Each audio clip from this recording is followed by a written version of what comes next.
Hey, what's up, guys? Welcome to a special artist spotlight interview. Today is September 16th, so it's a Wednesday, and it is one of my best friend's birthday. So she is going to join us to talk about her real estate podcast, Pretty Girls Love Real Estate. So we are going to welcome now host of Pretty Girls Love Real Estate, Jessica Washington.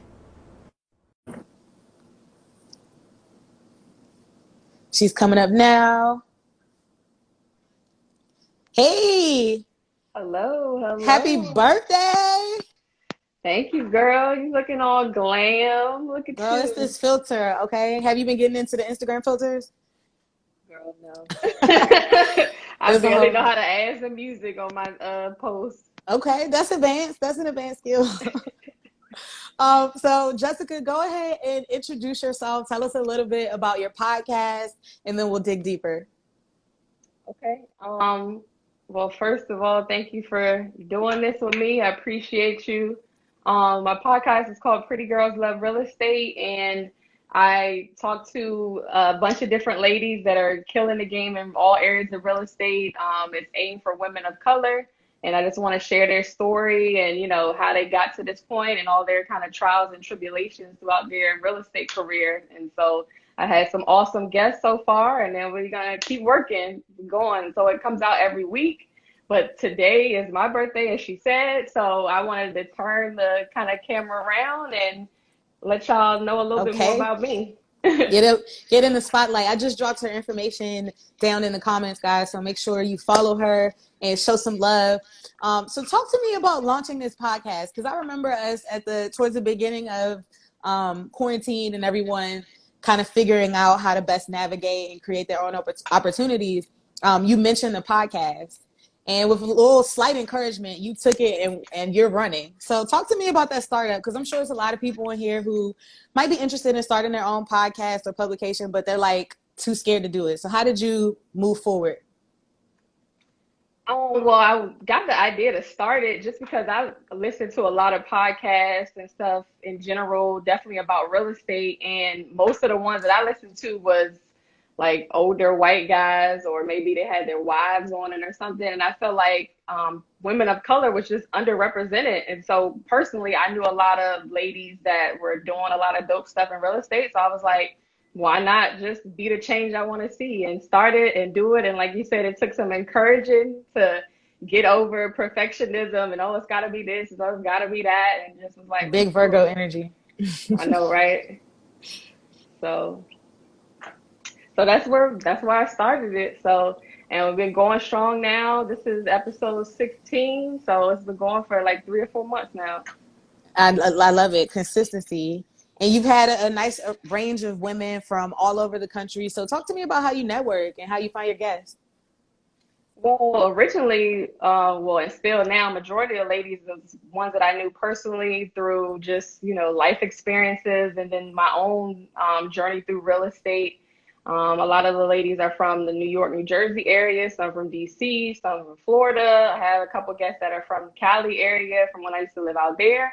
And then now it's been amazing because like a lot of the guests refer me to other people that are doing some great things. So it's been an awesome networking opportunity as well. So we're just going up from here. Nice, nice. Now, you talk to me about how you got interested in real estate. Oh yeah. So Oh, yeah. so right. So originally I got started when I was living up in New York and New Jersey. And it's kind of cliche. I feel like a lot of people had the same experience. I read the book Rich Dad Poor Dad, and that like really changed the game for me. It really opened my eyes up to the possibilities and, taught me new perspectives about real estate and what's possible. So from there, I kind of just dove in head first and started like YouTube University. I started getting, reading any book I can get my hands on. And then most importantly, I started actually going to a lot of networking events with other people that were actually doing stuff in real estate. So just meeting people, connecting, soaking up as much information as possible. And then I actually bought my first property up in New Jersey. So, and then after that, it's been just a whole bunch of other stuff since that. Okay. So what are some things? Talk to me about buying and managing your first property. Oh, girl. This is the one I lived in, right? Yes, girl. So, Horrible feeling. not so no, it was it was a great experience. So it was in Newark, New Jersey, and shout out to my girl Nate, who was actually the first guest on my podcast. She was my realtor for the transaction. So just, learning more about real estate, I knew for sure that I wanted to buy a multifamily property just to take advantage of being able to live in one of the units and get cash flow from renting out the others and ultimately live rent free. So that's what I was doing. So I had been looking for a place for like a couple months, and then when I linked up with Nate, she was on it for me. Like, she was out there. We was looking at properties all the time. So when I started linking up with her, I think we found a property within like 2 or 3 weeks. Wow. And as soon as we went to see it, like, I knew this was the one. And the owners were this older Black couple, they were really nice. They're really cool. And I basically like went back in there and was like kind of schmoozing them up, like, no, you need to sell this house to me. Like, so that was a great experience. So we went through the transaction, everything went by, without a hassle, the typical closing time. And then it was a 2-family, but it had a finished basement. So that was the plus for me, because I was like, all right, I'm gonna live in the basement. It's already ready to be moved in and all that. And then as far as the other units, the older Black couple lived like on the first floor. So that was pretty much move-in ready. I didn't really need to do anything but like paint and, clean it up a little bit. And then the second floor upstairs, I wanted to change the floor plan to try to maximize the space. So we had to like knock down a wall here, close off a wall here to make it more functional. So even with all that, it wasn't too much. And so I was able to finish that and get both of the units rented out within a month or two. And then I was living rent free in that basement. So yeah, it was a great experience. I mean, it was little stuff here and there. So the house is older. The house is over like 100 years old, but a lot of the stuff had been renovated. But like the furnace, like finally gave out, and this was in a dead of winter, so I had to get that replaced ASAP. I know you remember like the pipe overflowing in the basement. Yes, girl, that was amazing. Like, why is the water running? The pipe overflowed in the basement. That was like the first month I got it. So luckily, I mean, I had to file an insurance claim, but they took care of it. So I mean, I would definitely tell people, make sure your homeowner's insurance is A1. Make sure you have a warranty for your like main appliances and stuff, because you never know when you're gonna actually need to call on that stuff. And it's, a little bit more money every month, but it's worth it for sure, especially in the case of emergency. Home So ownership that's, is a whole nother beast. girl, like I said on another podcast, it was talking to one of my guests, like, it's a different mindset that you got to be in from renting, because anything that needs to be fixed, anything, get a call from the city about the trash being left on the front, anything, that little stuff is all on you. So you got to take care of it, and there's nobody else that's going like come. There's no maintenance team and all that. You got to take care of all that stuff. So yeah, and then just managing the people, the tenants, that was like, one was really low maintenance. They were cool, never any problems. Another one was a little more high maintenance, but it was good because I had them under this program called SODA, which is like, they place people that had been residing in homeless shelters in NYC, and Okay. they would put them in different apartments and stuff, anywhere. So the advantage to that program is they pay you a year up front. Oh, But wow. the disadvantage is that, just little stuff, little problems, it's hard to get that tenant out if you have to, because they already gave you the money. So if you get them out, then you got to pay back that money. So Oh, you got to think long and hard about that. But overall, it was a very good experience. So, and then I got my other house like, 10 minutes down the street. So I moved out the basement and moved into that, which was more of like a live-in kind of flip situation. It was a single family home. So, and then unfortunately, and I like, looking back, hindsight is 2020. So the taxes on my first property, the multifamily, went up like dramatically. So I was like, it was to the point where it was more than what the cash flow I was getting every month. So I just decided to sell it. But looking back, I'm like, it's more things that I could have done to try to keep it. And I wasn't like, you know, I wasn't like dying like, oh, if I don't pay this, mortgage, like I'm a be in foreclosure or something. So I definitely could have did some more creative stuff to keep it, but hindsight is 2020. So now I know better. But then I still have the other single family home that's currently being rented out. So that's where we at right now. Okay, okay. So how does one know when they're ready to be a homeowner versus rent? Because correct me if I'm wrong, but it kind of only makes sense if you do it the way you did, where it's a multifamily that essentially the tenants kind of pay the mortgage. Well, I wouldn't say that. I mean, it just kind of depends on what most important to you. I would definitely say, like, if you rent now, I would try to, save up my coins as much as possible and try to get into your own house because, like, one, just being a homeowner, you can do whatever you want. There's no rules you got to follow with, somebody else, the landlord. They can't tell you what colors to paint or what you can do to your own house. And then also you're building equity. So, if you live in a single family home and it's you're not building the cash flow, but you're building equity in your house. So once you pay off enough equity, now you can use that equity to refinance and then use money to purchase another house or fix up the house that you're in or just do a bunch of different things. So you can't do that if you're renting. Okay. So how does one know that well, save first, obviously.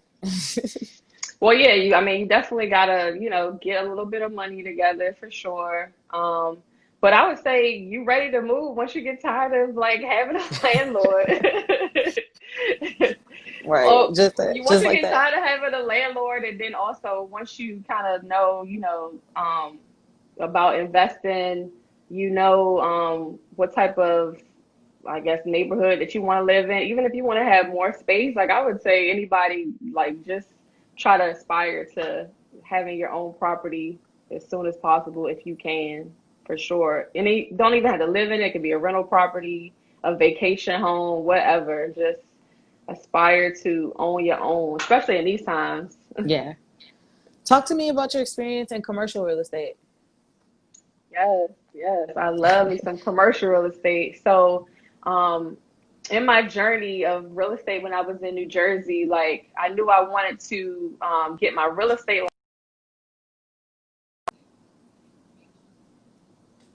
As I was doing more research and on my YouTube University and all that, I kind of stumbled across commercial real estate, and I was like, man, this is way more interesting and way higher like money that we're talking about now than residential real estate. Plus, it wasn't a lot of definitely not a lot of black people or people of color and not a lot of women. Definitely that was even to this day it's still predominated by older white men and like the older boys club. So I was like, this is something I definitely want to get into just because I like taking on a challenge and doing the road less traveled. So um, that's when I started doing research for brokerages in the area that specialize in commercial, and that's how I found Gardner. So shout out to Gardner Rivera. He was my first broker on the commercial side with Paper City Real Estate. Hey, Garner. So yeah, so he's a great mentor, and he just took me under his wing. We clicked instantly to just show me the ropes and show me the good, bad, and the ugly with the game. So we were focused on like multifamily commercial in like Jersey City and Newark and just different parts of Jersey. And then I started getting more into the commercial side as far as like actual commercial, meaning like retail, industrial, those kind of income generating properties. So then I went to another brokerage called Ripco Real Estate, which is really big in the New York, New Jersey area, and they specialize in retail. So I was a retail broker with them for like a year, and that was an amazing experience. Basically, what it was just brokering deals for retail stores, for restaurants. We had some like cannabis clients. So Hey.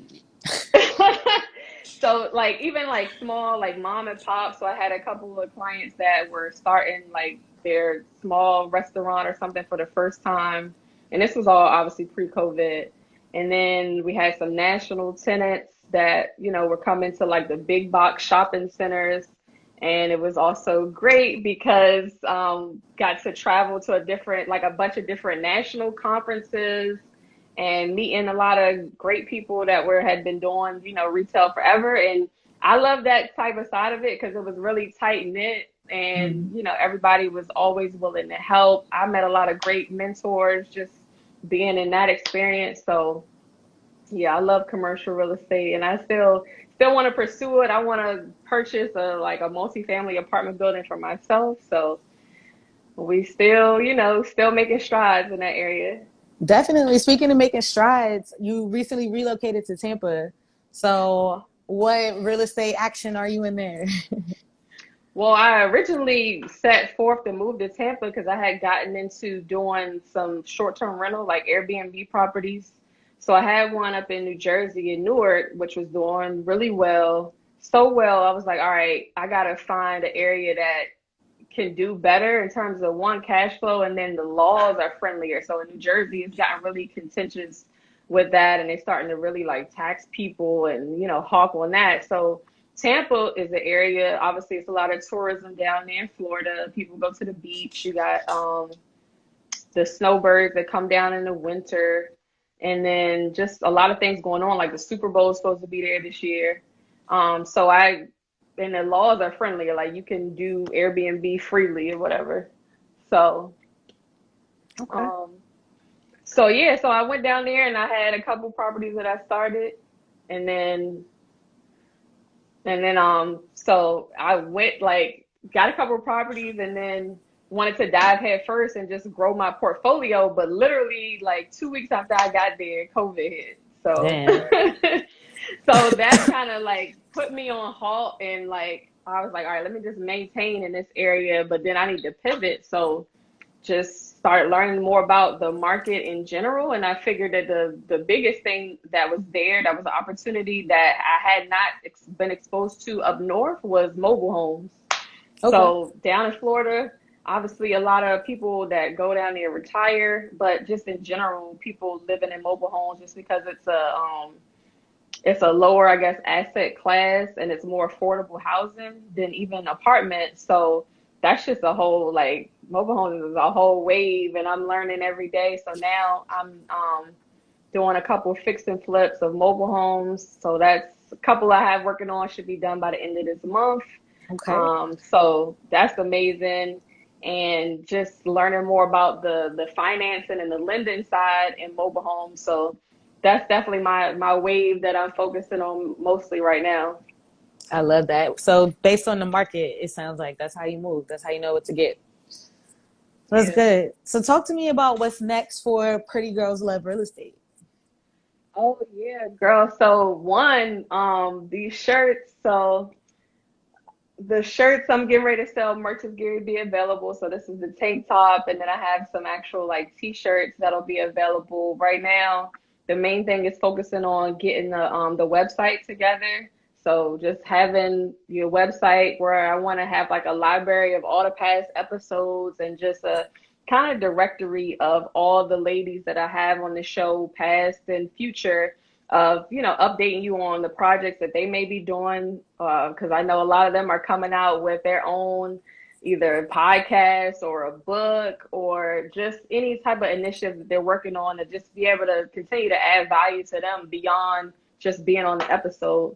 Nice. And then obviously selling the merch coming soon, like try to sell like face masks and just other little accessories that kind of go within the whole theme of being a pretty girl, being a boss lady in real estate. And then eventually I just wanted, the whole vision is to kind of build a community around women of color that are in all areas of real estate and how we can connect and just continue to build and help each other out, especially after we come out of this COVID. Like I know we're gonna turn up. So Yes.